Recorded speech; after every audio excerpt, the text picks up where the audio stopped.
ladies and gentlemen, mesdames, messieurs, welcome back to Then and Now, the show I do every week with George Jatras, author of I Try to Warn You, a collection of essays and writings that Jim has made over the years.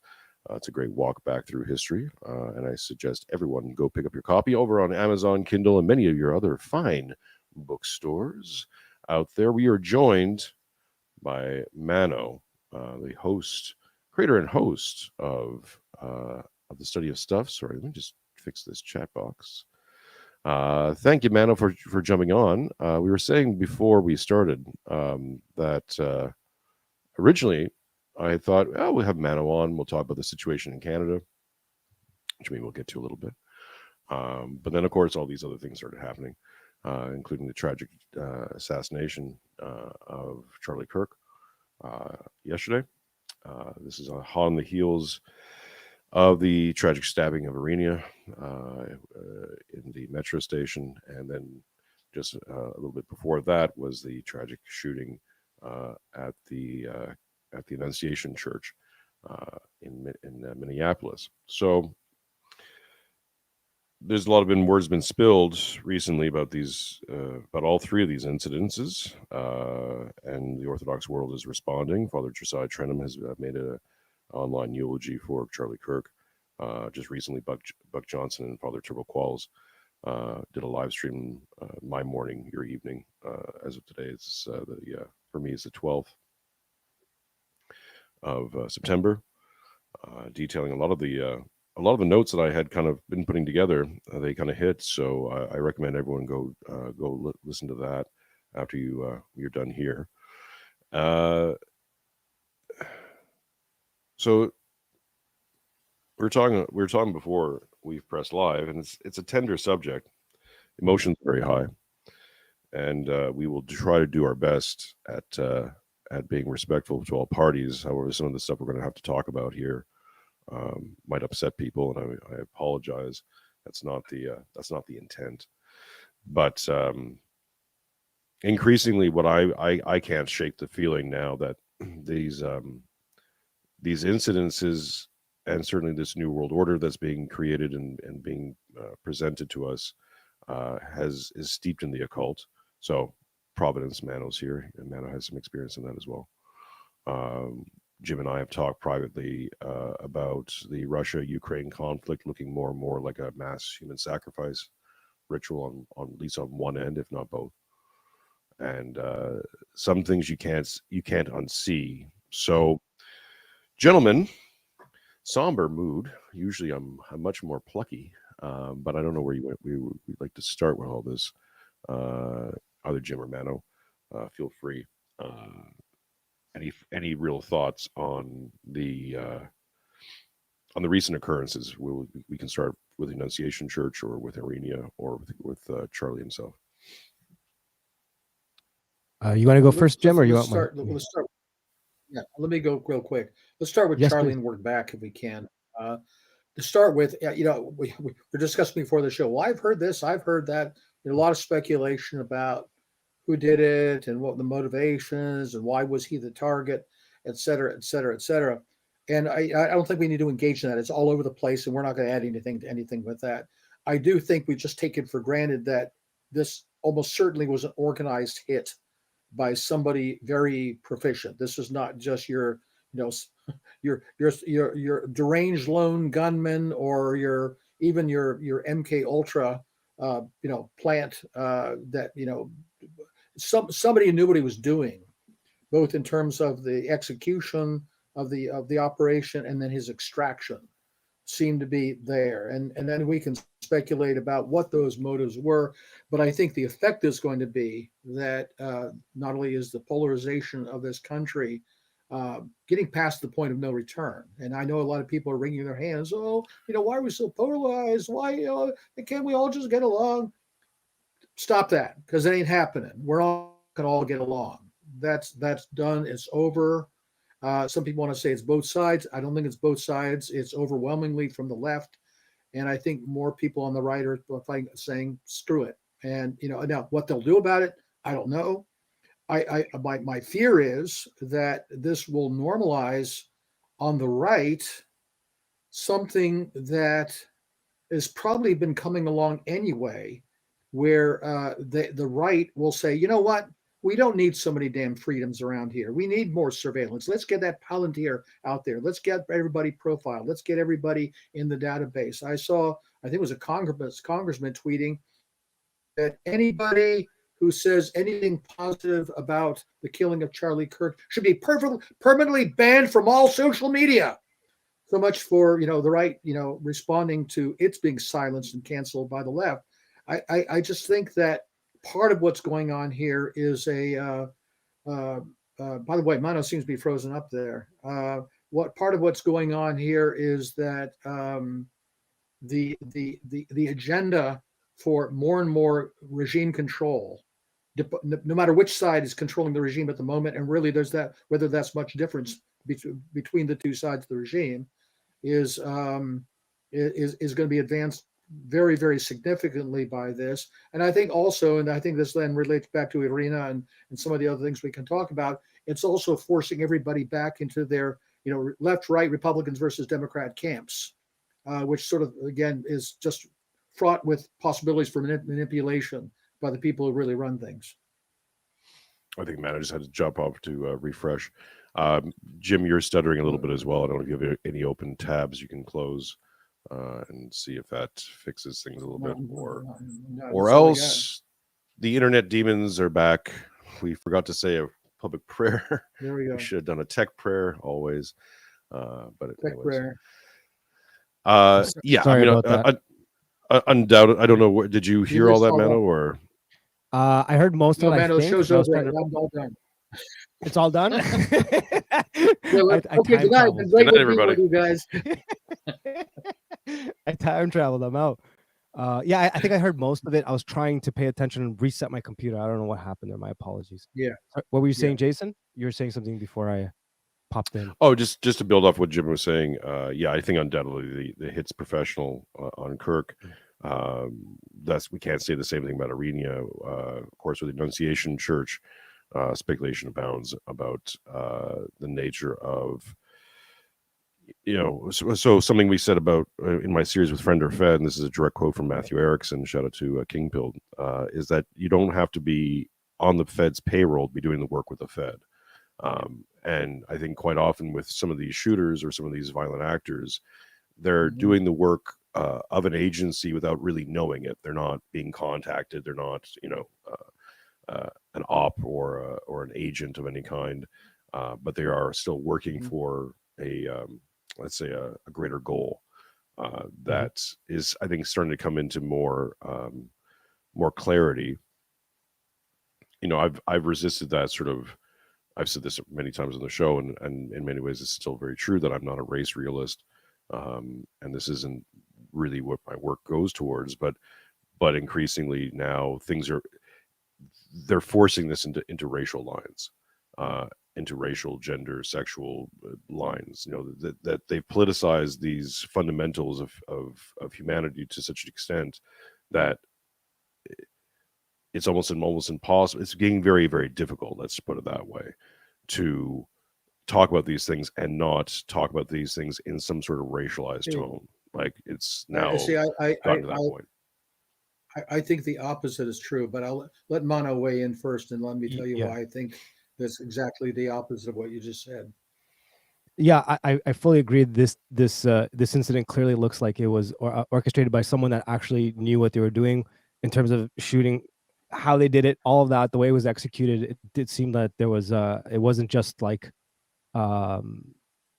it was an official hit, and if I could put it that way, the reasons or who or how, I don't know, and none of that, but it does, the entire event does look like that's what the case.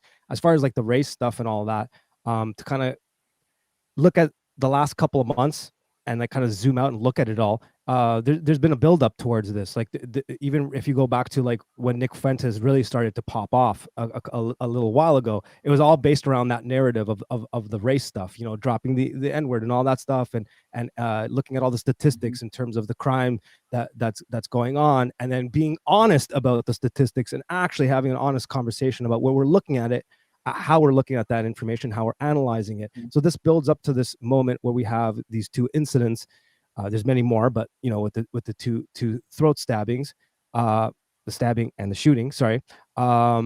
Yes, it seems like people are being provoked, and even if you look at the actual feed, the algorithm feeds across all platforms, this is something that's on high intense volume. Everyone is hearing this noise, is blasting in your face. For the last little while, it was mostly about gender, LGBT stuff. It still is, but now all of a sudden creeps in the racial issue that before it wasn't so prevalent. You know what I mean? And for me, if I'm looking at it from that point of view and kind of looking at what's going on here, what's the intent? If I was to look at it like, what are they trying to do? They're clearly trying to provoke people to fight on all accounts. Whatever your ideology is, they want you fighting. So to me, how we analyze that and understand that, there's like two ways of doing it. One is kind of understanding the landscape of what we're facing, and then there's the Orthodox Christian approach to how we deal with it. So I know that's not what we're talking about yet, but for me, I've been having a harder time trying to mix the two together. So because of it, I've kind of stepped a little bit away. So I'm not. I hope that didn't feel like I was changing the subject. I'm not. I'm just saying that it does look like it was provoked. It does look planned in the sense that they're nudging, they're using nudge theory to nudge people towards this pinnacle of making it about sides literally having it out with each other and becoming physical. So why was that wrong, Jim? All right. Where I think you're wrong is this. You're familiar with intersectionality, of course. Oppressor versus victim, and whether it's based on race or ethnicity or language or sex or sexual orientation, social class, whether you're native versus a migrant, et cetera, et cetera, et cetera. We have all these dichotomies of that divide the population up according to these natural categories. You might call them human categories. That conflict is there, in not necessarily the way they depict it in terms of oppressor and victim, but is there. And like, for example, Mano, you mentioned, people talking about, stats about racial crime in this country. I mean, if you were to listen to the official regime, innocent Black people are going about their business being threatened and murdered left and right by vicious racist white people. And of course, that's not the case. To the extent to which there's interracial violence in this country, it's very much the other way around. And of course, the highest level of violence is actually Blacks killing other Blacks, especially young males killing other Black young males. So in terms of where the violence is coming from in this country, it's completely opposite of what the narrative that's being force-fed down our throats. I don't think the regime wants, especially the white population, to wake up to that reality, because most white people are dumb, especially white women. They basically will not admit to themselves some of these ugly realities of life, saying, look, I'm not going to say why it is, or it just is, and that's why naive young woman like Iryna would go down, sit down in front of a bus, in a seat from the people where she was obviously, the odd person out in that crowd, and didn't even suspect her life would be in danger. She didn't read the room. She didn't look around and said, maybe I don't want to sit in front of this guy, which a normal person, if they had any degree of the ugly realities of life, would have done. But she's a naive young woman, so she didn't do that. Now she's dead. And now I don't think the regime wants that awakening to take place. In other words, they want people to fight. They want to have a polarization. They want us to blame them to blame us, but they want to keep it on a kind of an artificial, right versus left, Republicans versus Democrats, red versus blue, where they can manipulate it to their heart's content. Because if the majority population of the country, which is essentially, white, Christian, English speakers, becomes aware of what kind of, what the real divides in this country are and wake up to it, then the regime may be in danger. And that's the one thing that could threaten the regime. They don't want, they want those people to stay anesthetized, which they've been for a very, very long time. And I think that was what the danger was with Iryna. And that's why we talked about it a little before the show. I don't think they released this videotape to condition us. I think quite the contrary. It leaked out and they didn't like where that was going. And I wouldn't be at all surprised. I can't say this for a fact. I wouldn't be at all surprised if the killing of Charlie Kirk was partly to reset the narrative. Let's go back to right and left, Democrats versus Republicans and all that sort of thing. Now, you can argue and that there's an implicit racial, sexual, transgenderism and all the rest of it underneath that partisan divide. But one side of it, the left, is overtly racial, overtly sexual, overtly sexual orientation in its hatred of its opponents, whereas the dumb bunnies on the right go out of their way to not admit to themselves that those things have anything to do with it. They think it's capitalism versus socialism and free market against communism. I mean, they go out of their way. I don't see race. I'm just a Christian. My boss is a Jewish carpenter. I mean, you have all this kind of a complete oblivion about the realities of life on the right side of the spectrum, which lends themselves to being manipulated. And I think they are. Now, do the realities come crashing through at some point where they say, well, look, the other side has a point. Maybe these divides really do matter. Maybe we have to notice. Noticing is a bad thing. And I think the thing with Iryna is people were noticing. Now, that's sort of off the radar screen, it seems to me, because it's all Charlie Kirk and the Democrats are bad. That's my spiel. I could be wrong about that. But that's the way I read it. Yeah, a lot of what you said, I agree with. I don't disagree with. I fully agree that that's what they want to do, is have everyone battle and not really pay attention to the real threats and the real stories we should be talking about and all that stuff. Yeah. And also not to realize that, or not to even come together, right? Of course, right? But the thing about this whole situation is that just the way that the events are building, I do feel that they are nudging us to something. Also, the fact that one thing that you may have noticed today is not many people spoke about 9/11 today. It kind of got covered up by the Charlie incident, which of course it should be. Of course, that's really important. But the one thing about 9/11, why I'm bringing it up, is a lot of stuff had been coming out this past year about 9/11, like new footage, different conversations. Boomers are actually talking about it for the first time, like the people that were like not going to consider. So there's also that. I'm not saying that event happened so that people don't talk about 9/11. That's not what I'm pointing to. Yeah. I kind of I lean heavy with what Father Turbo was saying today on the stream. Even before hearing Father Turbo's perspective, a lot of what he said is very similar to my perspective. Also, both of us have a background in the occult, so that kind of helped along the way. And these certain dates that they pick to do certain events, it's not just random. They are meant for like a public blood sacrifice, whether it's on a May 1st where you have the communist day, but also that's the very first, that's the starting day of the Bavarian Illuminati, or whether it's April 20th, or whether it's not the first 2 weeks of September. There's always something that happens. So these rituals, so what I'm kind of, sorry if I'm rambling here, I almost feels to me like they doubled up the vampiric, because they're like sort of, I don't mean to use the word energy vampires like some sort of new age girl, whatever, but there is some truth to that, even from an Orthodox perspective, that while we're paying attention to something and we're providing and giving our attention and emotions to something, that vampirically this is fed upon by these horrible creatures. Now you couple this up with these events, and then you have Charlie Kirk the day before 9/11. That amplifies that energy for them to have event like that for today. It kind of like makes the ceremony double. I don't know if I like went off on a tangent there, but I do think that there's a lot here that's difficult to discuss. Well, to build on that too, because there's also, when I received the news yesterday, was during the remembrance of the Saint John the Baptist's feast day, which is commemoration of Saint John the Baptist being beheaded for denouncing King Herod for not being with his wife and being with his brother's wife, and of course almost being, the story kind of is a little bit open-ended, but almost being basically seduced by his own daughter. And the way she danced, which led to both the actually, I don't think it was his daughter. It was her daughter by his. It was her daughter. His brother. Right. But I mean, at the same time, it's still familiar. right, some sort of familiar, Yeah. some sort of familiar aspect to it, right?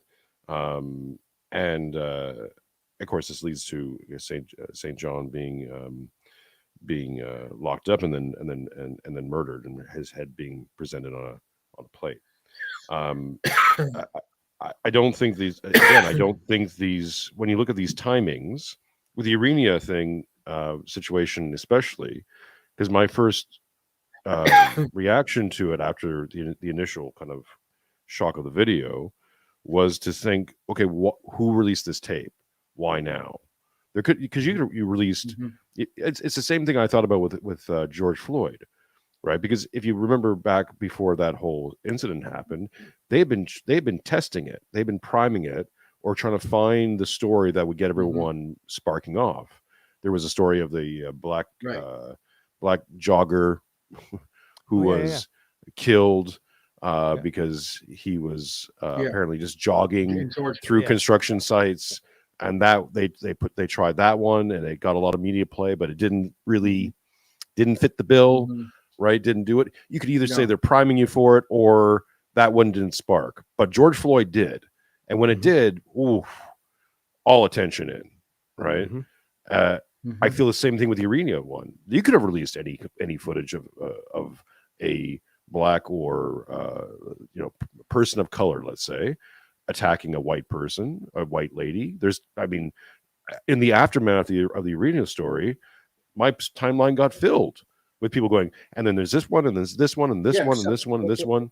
So sorry, let me just put a tie knot on it. So then my reaction was like, okay, so they could have released anyone, but they released this one. She's a beautiful girl, Ukrainian. The footage was very clear and grotesque. Good visuals, right, very good visuals. And so my question is, okay, who leaked the tape? And this is just an open-ended question: who leaked the tape and why now? And then, of course, a week later, because she wasn't murdered on that day that we saw the tape. It happened in August, sometime earlier, right? And then now, of course, Charlie. But Jason, what's the crucial difference between that and George Floyd? The one was, as you said, trying to find the right story. The regime wanted that story and wanted to hype it to the rafters for their own purposes. Whereas this one, as you point out, there are many, many crimes like this that never get reported in major media. And the only reason this one was paid attention to is I think it just got leaked out and circulated on social media, where it began to get a big following. Even at that, the major media ignored it. So in other words, I don't think it's the same phenomenon at all. The first one is something the regime wants to do something, and they, as you say, it's programmed. This one, I don't think was programmed. I think it was something that leaked out, samizdat, so to speak, and the people are saying, "Hey, what? This is going on. We need to pay attention to this." And I don't think the regime liked that at all. Let's try this one. Let's try with this one, because this has been open speculation. I've been following these threads for a little bit too. That I think it's becoming also obvious from my perspective, anyways, that what we have here is multiple different groups all having a bit of a who's going to be in control, whose plan is it, which plan are we going with. The results are going to be more or less the same. You're going to get digital ID, you're going to get 15-minute cities or something like that, or smart cities, or pods. What they're developing, exactly, pods, which everyone thought was actually going to be a sleeping pod kind of thing. It's like no, it's going to be one of these smart cities where it's geolocated and all that stuff. You're going to get all that stuff. That's already well in motion, but it's a question of how they do it, who's in charge of it, etc. Right? So it now, so it seems to be that kind of war of the elites that keeps happening, and it wouldn't surprise me if, like, for example, the Iryna story leaks on X, right? The Annunciation Church, and I don't want to not pay any attention to that, but the Annunciation Church event with the Troon shooter, it got, of course, major media play, but it was like fast, 24-hour cycle, right? It was only kind of continued Mhm. on X and other sites. The Yeah. Iryna story leaks on X, really, and then becomes such a major push that they have to talk about it. And of course, they talk about it in the most horrible ways possible. And then with the Kirk thing, well, I mean, that was everywhere. I don't even. I think it was Mhm. part of a live show, like a Mhm. live show, right? Yeah, it was Even though live the stream, yeah. footage I really saw seemed to be back from, almost, because it was shot into the tent, right? So it looked like it was coming from someone with a Mhm. camera. Who knows? So what I'm getting at here is that it's help me out trying to figure this out, because if you have, let's say, these different groups all playing different attacks, right? Some of them are coming from this direction, some of them are coming in that direction. The results are going to be the same. Mhm. They all work for the same people or to the same Mhm. objective, but it seems like there's a quarrel about what are we going to use? Are we going to use a race war? Are we going to use a war in Mhm. Iran? Are we going to use the Ukrainian war? Are we going to use the bond market collapse? Which event are we going to use to be the one go aha? Or, and maybe this is the big one, they're going to use all of them. This is like Vengeful Son Obut, where they're going to Mhm. throw everything at everybody at all times. Now, open speculation here in Europe, and sorry, General, I'll stop in a second. Open speculation in Europe that they're going to do COVID 2.0. There's already open talks about it from the EU. I think Ursula Sure. von der Leyen or one of Mhm. them is already talking about this second wave of a new pandemic, and lockdowns and all the rest of it might be happening because, of course, we know bond markets. Hey, if there's a bond market collapse, Mhm. lock everyone down. It worked last time. So that's a lot. But so help me, gentlemen. Maybe we'll start with you, Mano, and we'll go back to Jim. Help me try to figure this Mhm. out, because if what I've just said is, let's say, functionally true, Mhm. put that acronym to it, then where do we see these different sects trying to gain dominance? And what do you think about those ideas? And especially, Mano, with your knowledge of the occult, that seems to be like, Luciferians versus I don't know, Mhm. whatever group, right? Yeah, at the end of the day, I would say that's always the case. There's only really two sides: the good and the bad, and we would look at that as a biblical thing, right? But you hit a lot of points there, and what you were saying, actually, both of you did. And from my Mhm. perspective, I could see like we could tie this all kind of together.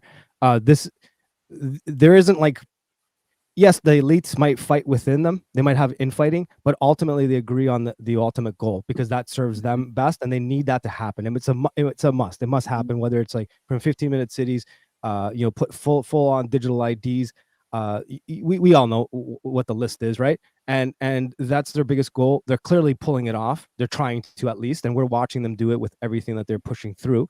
But also to your Mhm. point, Jim, about the fighting and having the race situation bubbling, and the elite not wanting us to take, to actually look at the data and actually see who's actually committing the Mhm. crimes and who's Mhm. actually doing them, Mhm. whether it's the LGBT side or whether it's a racial issue. Either way, let's not forget that, symbolically speaking, they love the image and the idea of the phoenix rising from the ashes. That's a big thing for Mhm. them, a big symbol for them, and it's always something that they use and have used before a reset, right? Before they like switch from one guard to the next guard, right? And we have many examples of this throughout history. Now, if you go back to the BLM stuff and you look at all those cities that burned, what happened to them after is very telling. Who went in there, bought the properties that cheap, all that stuff. So on a practical level, we do have this where they want to have these people, all of us, turn on each other in some way, and not look at the actual problem. And I've brought this up Mhm. many times. I brought this up with my parents today when I was having this interesting conversation with them.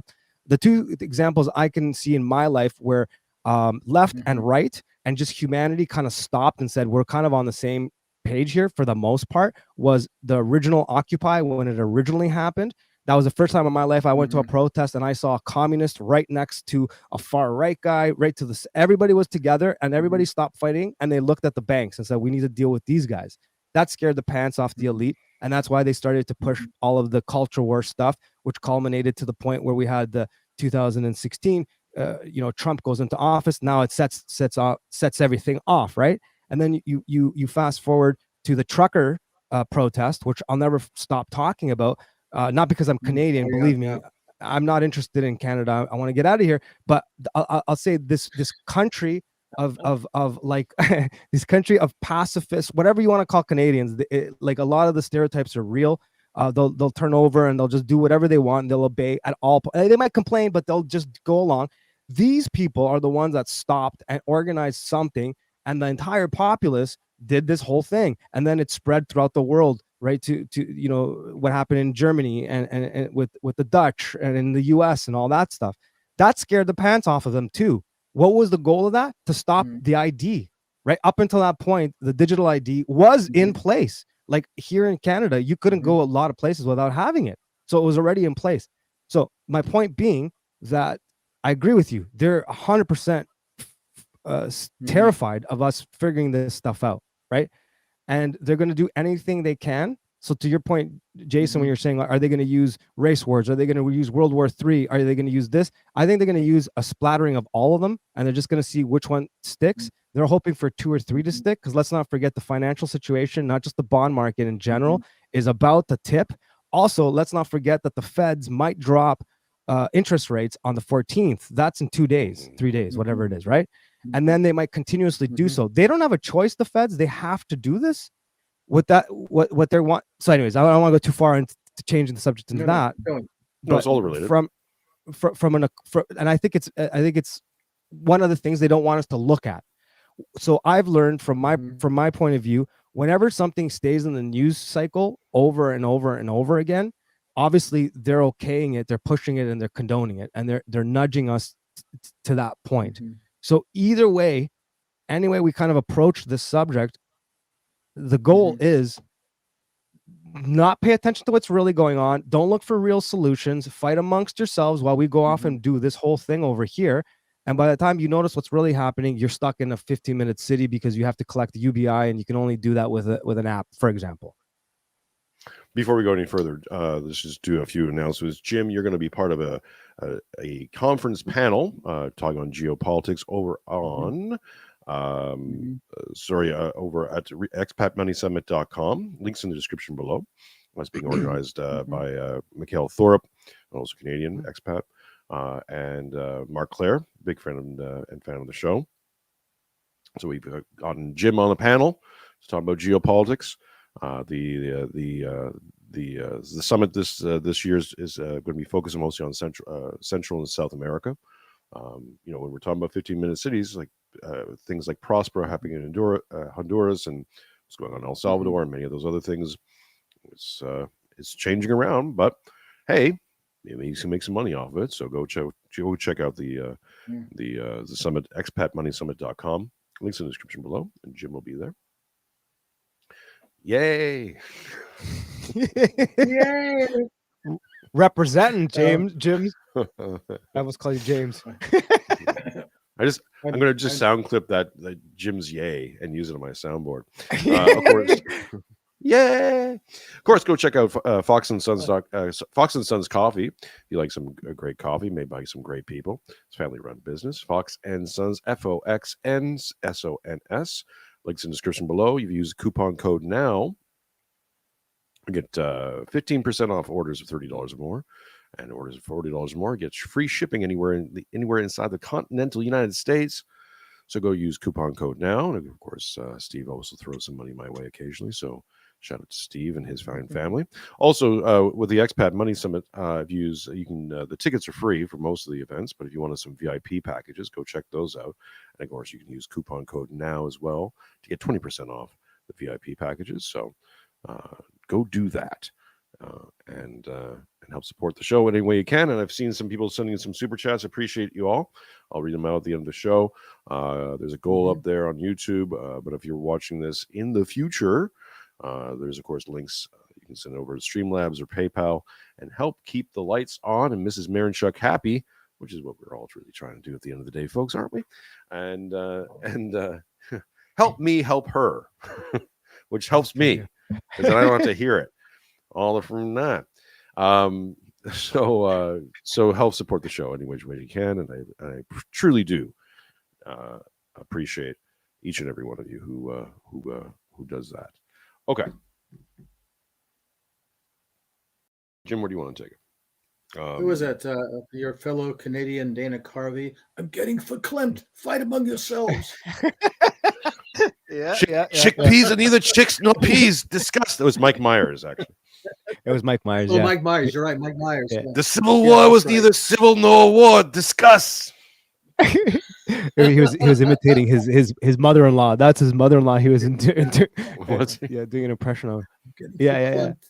Well, by the way, Mano, we might be solving your Canada problem. I heard that the governments of British and Alberta are both secretly talking to the Americans. So maybe we can solve that problem. You don't have to live in Canada anymore. Yeah, I'll move to Alberta, no problem. Actually, I'm going to Texas either way. So, but if I'll go to Alberta, get my citizenship, and go to Texas. Alberta is They're kinda almost like basically Texas. they're almost the North. same thing, really. It's just Alberta has winter. Yeah. Kinda. Is Calgary in Alberta? Yeah, Yes. Calgary is the big city in Alberta. Calgary Stampede, right? I mean, we can't go Yeah, wrong there. Anyway, That's the one. yeah. Well, look, let me just briefly look at the three incidents we're talking about and look at the intersectional vibes in them. Annunciation, right? On the one hand, if you're looking at it from the left, it's about guns. And if you look at it from the right, it's attacks on Christians, here specifically Catholics, although there was an Orthodox girl who was shot, and by a deranged transgender person. So basically, it has essentially the religious vibe on the one side. It's all about guns as usual on the left. Then we go to the Ukrainian girl. That vibe is overwhelmingly about race, to some extent about sex. You know, a man killing a woman, but it was mostly about a black man killing a white woman. So it was a racial vibe.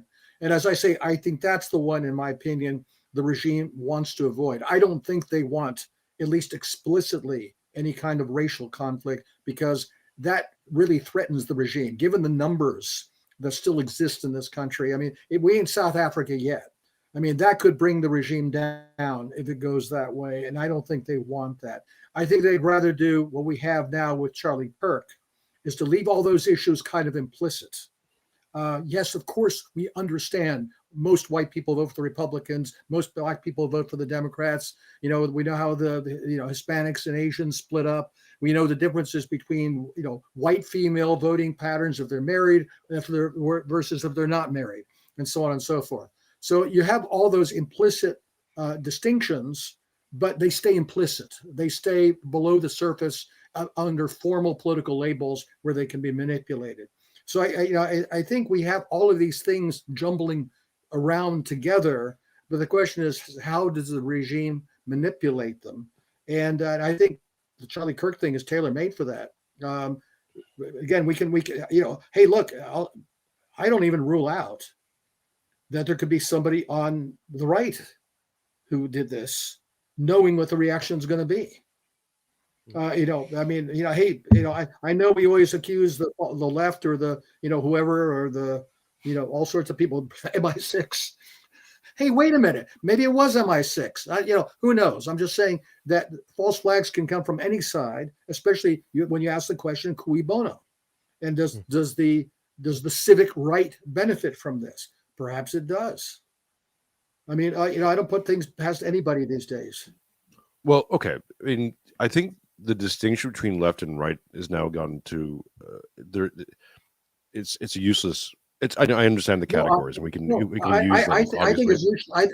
I think it's useless too. And this is a good way for the regime to put us back in that box.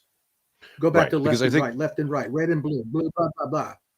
Because really, what was being pushed quietly and now quite loudly, because now, I don't know about you guys' feed, but my feed is all filled with people going, authoritarianism, cool, let's do it.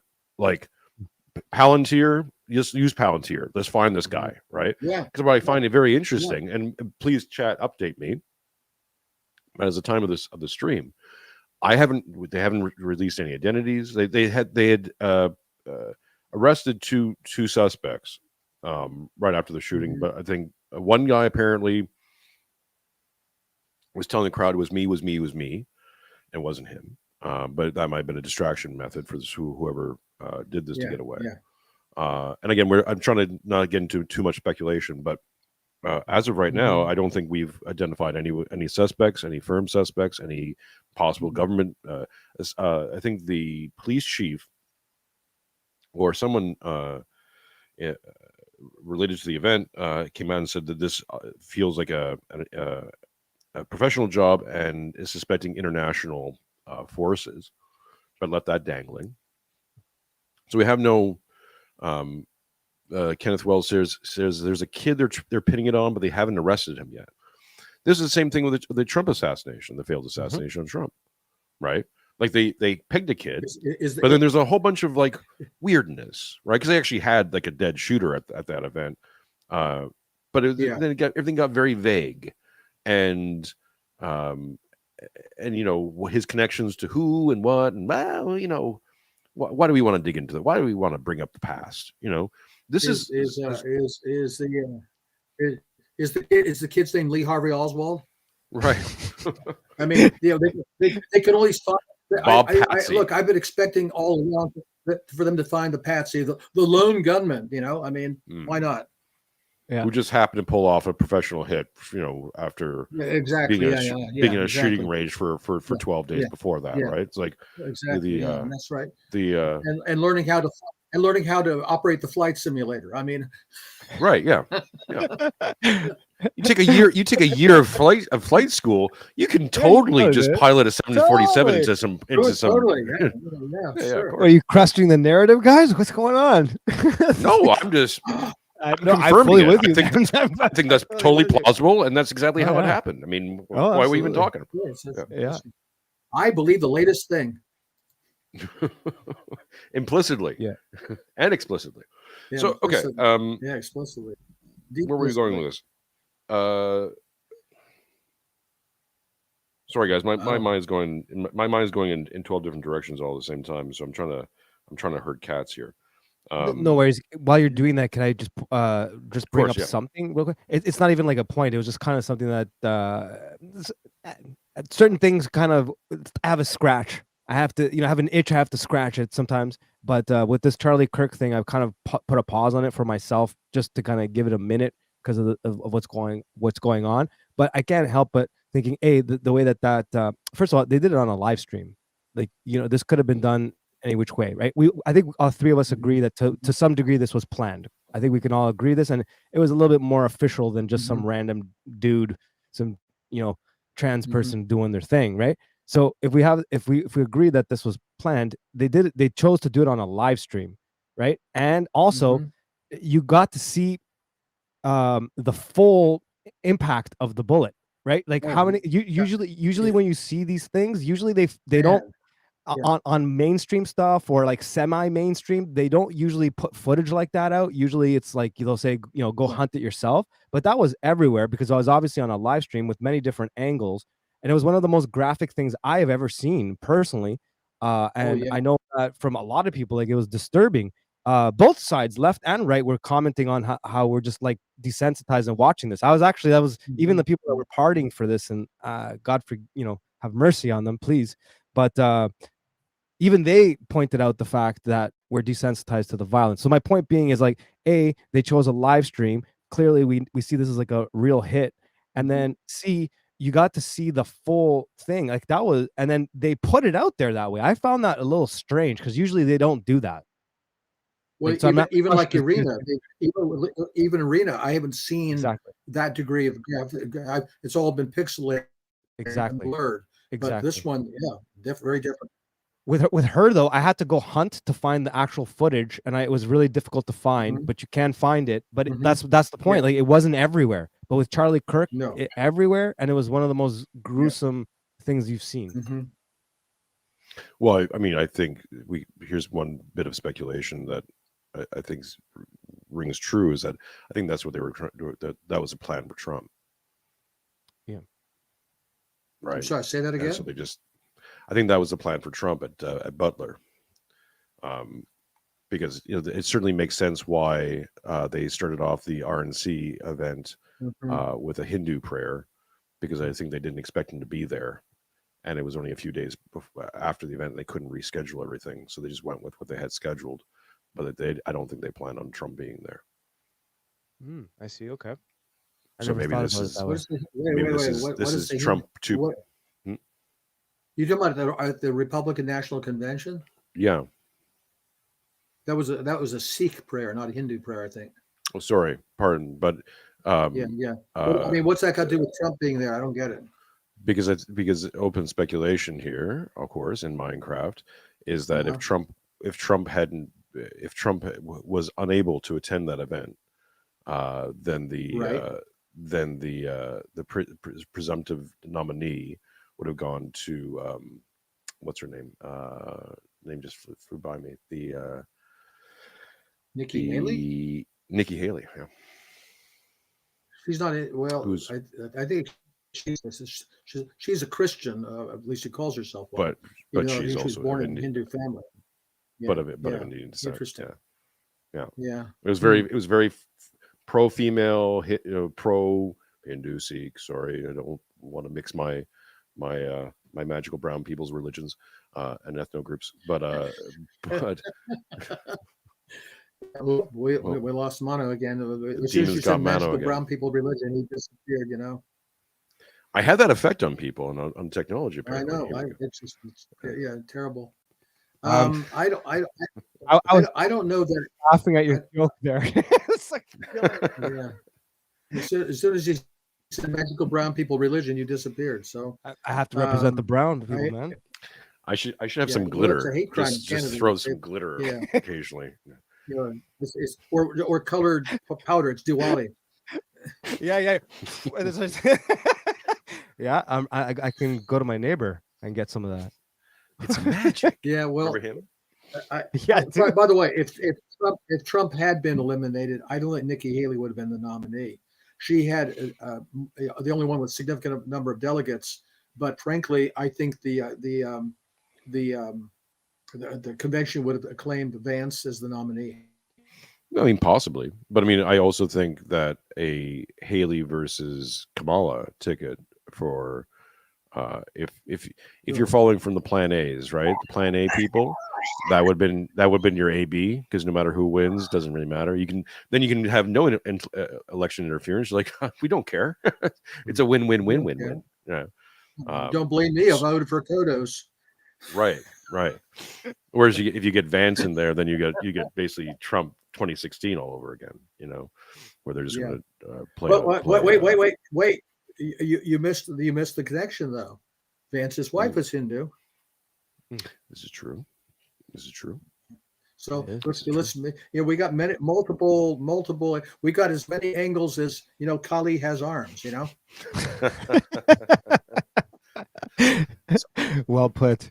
I like that. It's all symbolism at the end. Symbolism just happens. It just happens. That's what right. are you gonna do? It's coincidence, man. We'll get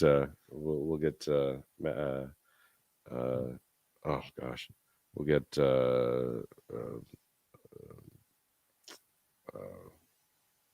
I can't remember his name right now. Anyways, doesn't matter. There's a reach there. Okay, gentlemen, we're coming up on the hour. Tying in some loose ends. As I've said this now on social media quite a bit now, that everything that you're allowed to see is produced. And when I say that, it's not saying that there's a production team, there's a team of camera guys, and not everything is some sort of structured op, but they are presenting things to us in a way to produce let's say reactions, and they'll use those reactions against us.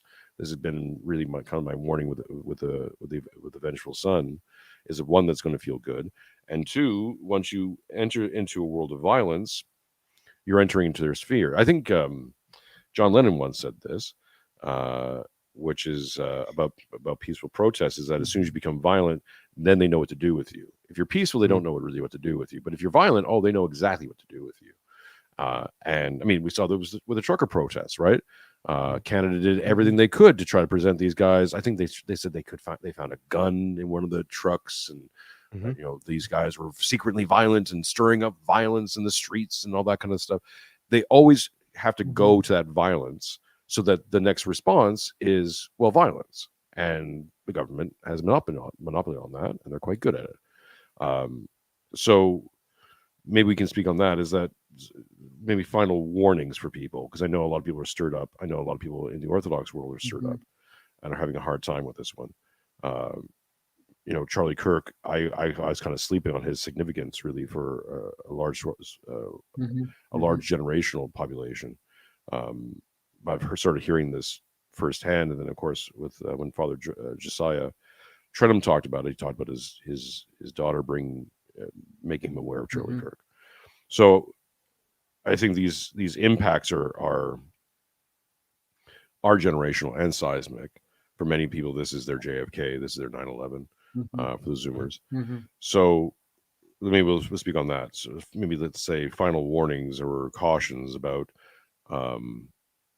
getting drawn into this too much, because I think regardless of we've tried to talk about this, we know how much of this is on purpose and who's doing what, but the ultimate aim, especially on the spiritual side, is the devil just wants to eat your soul. He doesn't really care how he gets it. He doesn't care what team you're on. He doesn't care who you vote for or 15-minute cities or anything like that. He wants you to despair, and he wants to eat you. So I'll throw that to you, gentlemen, and any final thoughts, warnings, cautions on the more Jim, or you spiritual want to go first? You go ahead, Mano. Okay. I think I'll just stick to like the solution-based stuff, because I've been thinking about this a lot, and I've been thinking a lot about the trucker thing a lot the last little while. It was funny because I was having a conversation with someone that's was against the trucker thing recently, like 2 days ago, and I went through the list of like, I'm like, did they break laws? Did they do that? And he started listing stuff that made him sound stupid. He's like, yeah, they gathered, they did barbecues, they were annoying the neighbors, they were having, you know, the kids with the parks and stuff like that. And I was like, we went to the list of the BLM stuff, and I'm like, you don't see that and I think he realized he sounded stupid listing off the stuff. So my point being is, with this occurring, with this happening, and the way that the let's just call them the left is behaving currently, this is showing anybody, even people that are left, that are kind of like on the fence, maybe they want to leave, they're seeing the reaction of how they're behaving. If we, especially as Orthodox, keep in mind things that Father Josiah said, Father Turbo, and a few others, Father Deacon and I said some really great things yesterday. If we keep it in mind that we don't want to attach to these ideologies, we know where we belong, we know what we're supposed to do, and then if we behave accordingly, but that doesn't mean just being super passive about it. That doesn't mean like ignoring certain truths. Like, for example, we were talking about earlier with the problems that are at hand, like we should talk about them openly, whether it's the racial stuff or this and that. But if we don't act, so I'm not saying to be a total pacifist and turn the other cheek in that sense, where like some Protestants would view a pacifism that way. That's not our calling card, right? Exactly, we are not that. We're Orthodox, so we just have to be careful on how we go about this. So my point being, moving forward, if we take this as an opportunity to actually be civil on how we conduct ourselves moving forward, they can't really point at anything to like blame us. They could provoke us and push us as far as they want. If we don't react to that, we will actually, but we still continue speaking the truth and pointing things out, pointing out the bizarre, things that don't make sense, these contradictions and all that. But so I'm not saying be completely passive, but don't fall into what they want from us, because we have to remember, what do they want us to do? If we ask ourselves, what is it that they want us to do? How do they want to provoke us? Well, they want us to they want us to actually be the NAZIs. They actually want us to act that way. They want us to feel that we've gotten pushed to that point where we have no other choice rather than to pick up arms and go. When you're a young white straight male and you've been told your entire life all these things, I'm one of them. You know what I mean? Like, and never mind with the youth, it's very easy to go to that next level, and that's what they want. So my point being is, if we find a way to continue having good conversations, doing the best to build our communities, not ignore what's going on, and continue to push like a lot of us have done a great job online. If we continue doing that, and we just don't feed into what they want us to do, we don't take that thing, we won't be divided. We will probably, some of us are going to go down that road, but we'll give an example where they can't exactly put a finger at you. They're going to continue to act like these little children. It's like walking through a mall and watching a 5-year-old have a tantrum. And when you see an adult do that, like, it's disgusting. Like, I don't, like, you know what I mean? You could be a centrist, someone that's not even political. You just see this behavior, you're going to be like, well, maybe they have a point. And we've already seen that, right? So my point is that if we just don't play into their hand and do exactly what they want, we will prove our point as civilized human beings with ethics, morals, and integrity. And for those of us that are Christian, and for those of us that are Orthodox in particular, if we behave this way, we give a good example to our community and to other people to see, hey, those crazy Orthodox guys, look how they're behaving. I don't know if that makes any sense or sounds cheesy, but I think we have an opportunity here. I don't know if I don't know how we're gonna act moving forward, because this is a tough one. Jim. Somebody circulated on X, whatever it is, the Kipling poem, the beginning is when the English began to hate, or when the English learned to hate. And I think it was actually an Orthodox guy who distributed it and posted it. And a lot of people said, no, we don't hate. We may have enemies. I mean, Christ said, love our enemies. Doesn't mean we don't have enemies. Doesn't mean sometimes you don't have to kill your enemies, but you don't hate them. You know, when criminals have to be executed, you don't hate them. You do what you need to do, and sometimes it's not pleasant. And I think that, look, I've been Johnny One Note for the last few years about what's coming, both domestically and internationally. I feel that we are hurtling toward global conflict. As we've talked on this program previously, I think the Russians are playing their cards very badly in this regard. Oh, we got it. We got this in hand. We're winning. We don't have to, I don't think they realize the kind of maniacs they're dealing with. I mean, this thing in Poland recently with these drones, Article 4, we got to call NATO together, insert the coalition of the will. I mean, these people are not giving up. And they've always got another dirty trick up their sleeves. And the Russians seem to be blasé about that. Oh, we'll have binding treaty guarantees. Yeah, right. Give me a break. Obviously the war in the Middle East, Gaza, and of course the Iranian thing is not going away. And as you said earlier, I think it was you, Jason, sooner or later the Israelis are going to use nukes. And of course we're trying to do to Taiwan what we did to Ukraine. So, although I heard some encouraging stories from the mood in Taiwan about that today, that most people are not having it. But then again, who cares what the people want? The regime is controlled there like it is in other countries. So I think things on the global scene are very, very bad. As we've talked about before, the financial future is extremely precarious, and something big is going to happen, I think, in the relatively near future. So we talk about global war, financial meltdown. Oh, yeah. And then we got the domestic situation where, people have been talking about a cold civil war in this country for several years now, and it's true, it's unavoidable. Americans are far more divided today than they were in 1861. And all the nice white ladies can wring their hands and say, "Oh, this is so sad. Can we all just get along, be nice?" No, we can't. Now, I don't know what form that's going to take. Whether people on the right, we can simplify the right versus the left, and of course that includes all the racial, sexual, all the other, religious and other divisions that exist in society. But we basically got two sides that really, really, really hate each other, however they define themselves. And I think that's going. I was going to say that's going to get kinetic. I think it's already becoming more kinetic. It's been kinetic for a while, coming from the left, and it's not even-handed. Both sides aren't doing it. But I think one way or the other, it's going to get kinetic from the right. And either it's going to happen on the, let's say, the street level, or it's going to happen because mistakenly, in my opinion, a lot of people on the right say, well, we control the regime now. Let's just militarize everything and have the government quash our enemies. And I don't think that's going to work out well for anybody, but that may be the direction things go. So I think it's going to get, you've probably seen this guy, the Jolly Heretic, Edward Dutton. He does some interesting videos sometimes, mostly good. Some of them are kind of stupid, but he basically saying now, we're entering into the real Civil War phase now, and I think we are.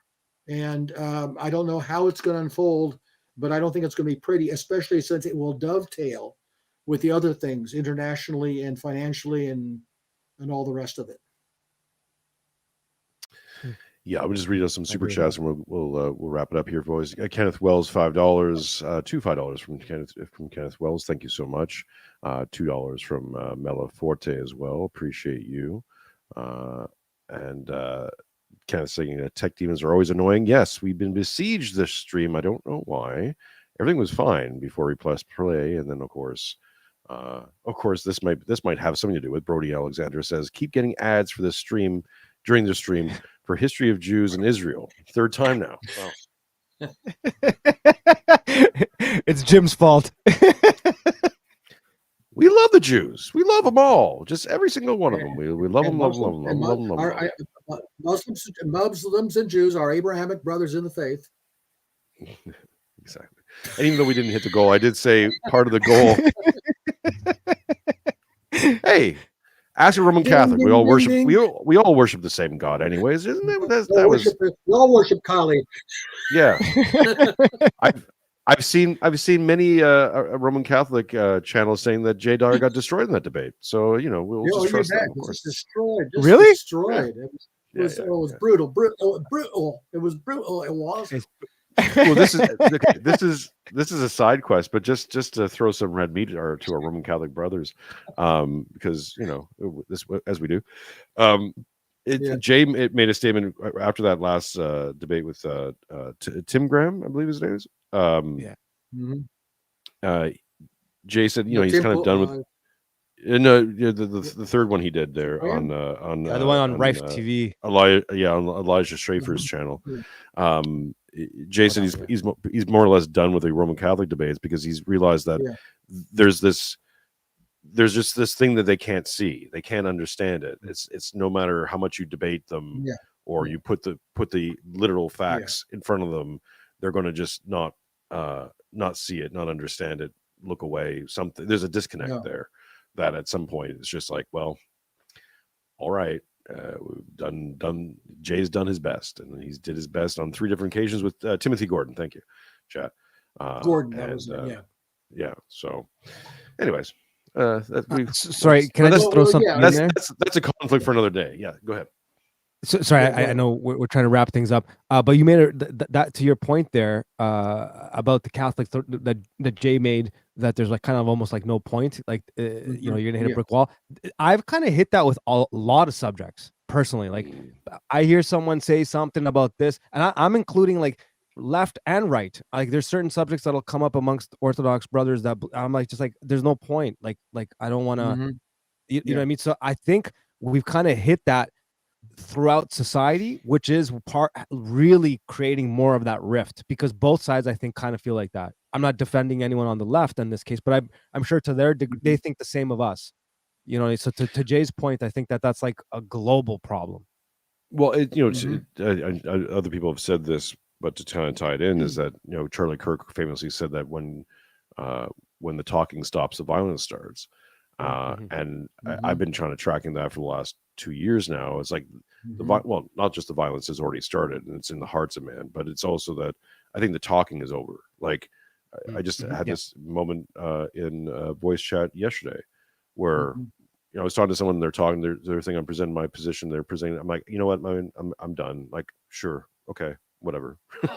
I'm not arguing this with you. I've done too many shows. I've done too much investigation into this. If I'm wrong, then I'm just wrong, and I'm going to live with that because there's just nothing more. I can't keep hammering at it anymore. If what I say isn't compelling on the jump, or if you've this person was aware of my work. It's like, look, if all my predictions I've made over the last 3 years that have becoming true in one way, shape, or form isn't convincing for you, I don't know what else to tell you, right? Like it is what it is. And I'm nobody. Like I'm nothing. I'm just so Ukrainian Canadian living in Australia with a missing tooth and probably 20 pounds overweight. Like what do you want from me? Like with a full head of hair though. With a full head of hair. I always got to put that in there because I know there's some people watching that's going to really cheese them off, and I'm good. I'm glad. That's what I'm saying. Can't trust a balding man. Balding man in shorts, forget about it. Just walk away. Balding man in shorts.